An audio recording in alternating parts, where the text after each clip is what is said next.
Steve Cohen, owner of the New York Mets, recently at the Mets Fan Fest, addressed a chant of "We want Pete, we want Pete" from the fans. He, unprompted, kind of launched into an explanation of the negotiations and how those are going, and mentioned that he really doesn't like the negotiations. Pete Alonso is repped by Scott Boras. It has been widely reported that Pete is willing to take a 3-year deal if he can get to the right AAVs. But Steve Cohen not liking what he's hearing. He doesn't like the mechanics put in place, he mentioned, which could be, and I'm extrapolating here, this is just me taking guesses, but it seems that he's not too happy with all this little extra things, extra value, extra control they're trying to get in there for Pete in order to back out of that contract, probably at multiple places throughout it, and they would prefer not to go through something like that, and they're being pretty rigid. I took away from these comments that he wasn't super confident that they were going to find a middle ground. It sounds like they're pretty far apart. I'm just going to read exactly what he said, okay?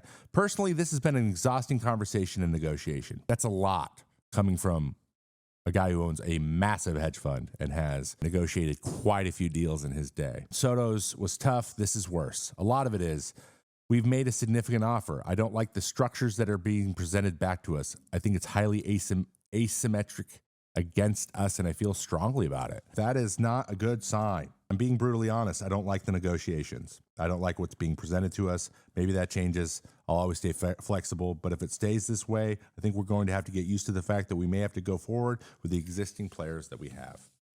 But, who knows? Maybe the Dodgers need a backup first baseman.